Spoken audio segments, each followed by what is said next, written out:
November 24th, 1971, Thanksgiving Eve. Somewhere over the dark wilderness of the Pacific Northwest, a man opened the rear door of a commercial airliner at 10,000 feet. Clutching a briefcase filled with $200,000 in ransom money, he stepped out into a freezing, pitch-black sky. He was never seen again. To understand what happened, we need to go back to the early 1970s. Commercial air travel was booming. Airports were wide open. You could walk a friend to the gate. You could board a plane with almost no screening. Security as we know it today simply did not exist. And on the afternoon of November 24th, 1971, one man decided to exploit that vulnerability in the most audacious way imaginable. Portland International Airport, a calm Wednesday. Passengers trickled through the terminal, heading home for the holiday. Among them, a man who had purchased a one-way ticket under the name Dan Cooper. He was described by crew members as middle-aged, medium build, dark suit, dark tie, sunglasses. He carried a black briefcase. He looked, by all accounts, like a businessman. Completely unremarkable. No one gave him a second glance. That was exactly the point. Northwest Orient Airlines Flight 305 departed Portland at 2:50 in the afternoon. It was a short hop, just 30 minutes to Seattle. There were 36 passengers and 6 crew members on board. The plane leveled off. Seatbelt signs clicked off. Flight attendants began their routine. Then Dan Cooper handed a note to flight attendant Florence Schaffner. She assumed it was what many flight attendants receive from lonely businessmen, a phone number, an awkward invitation. She dropped it into her pocket without reading it. Cooper leaned toward her and said quietly, "Miss, you'd better look at that note." She read it. Her face went still. The note stated that he had a bomb. He wanted her to sit beside him. Schaffner sat down. Cooper opened his briefcase just enough to show her the contents, a tangle of red cylinders, wires, and a large battery. Whether it was real or not, she had no way of knowing. Neither did anyone else on that plane. His demands were precise, almost rehearsed. $200,000 in negotiable $20 bills, 4 parachutes, 2 primary, 2 reserve, a fuel truck ready in Seattle, and safe passage. He was calm. He wasn't threatening. He wasn't erratic.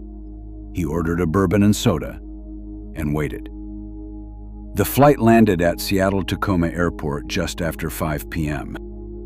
On the tarmac, the FBI and Northwest Orient management scrambled. They made the decision: pay the ransom, buy time, protect the passengers. For hours, Flight 305 sat on the ground. Crew kept the passengers calm with a cover story, a minor mechanical issue. Most people didn't know they were in the middle of a hijacking. By 7:40 in the evening, Northwest Orient delivered the money. 10,000 bills, all 20s, photographed and recorded by the FBI. The 4 parachutes arrived shortly after. Cooper collected the cash.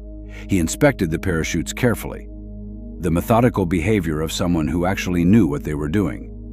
Then he released all 36 passengers. The crew remained: pilots, 2 flight attendants, a sky marshal.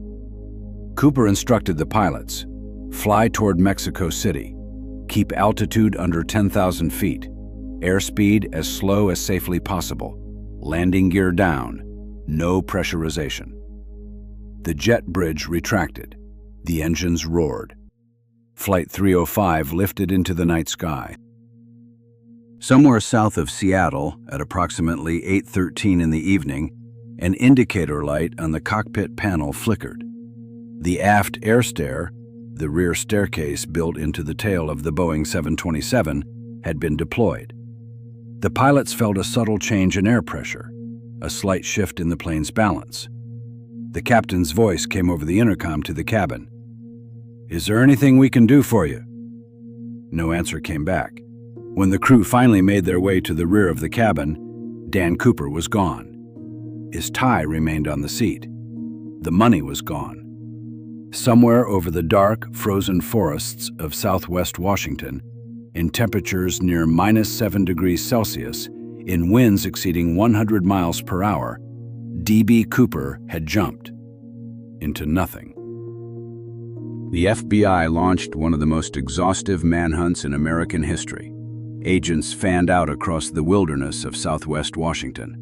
Army units swept through dense forest. Civilian volunteers joined the search. They found nothing. No body, no parachute, no trace. Over the following years, the case generated thousands of tips, hundreds of suspects, and more than a few confessions, all of which fell apart under scrutiny. The hijacker's name, D.B. Cooper, was itself a mistake. A wire service reporter had confused the alias Dan Cooper with a different man briefly questioned by police. The name stuck in the press, and it has stuck ever since. Then, in February 1980, a young boy named Brian Ingram was digging along the north bank of the Columbia River, about 30 miles downstream from Portland. He unearthed a rotting bundle of bills. When the serial numbers were checked against the FBI's records, they matched. Roughly $5,800 of the ransom money had surfaced, weathered, decomposed, in bundles consistent with the original packing.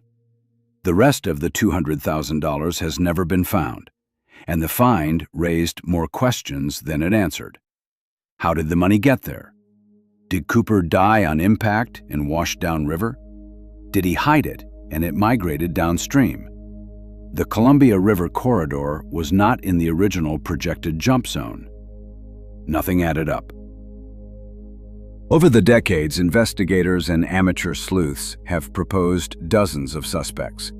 But without definitive evidence, we can only look at what the clues tell us. He knew how to use a parachute. He asked for specific equipment. He didn't panic.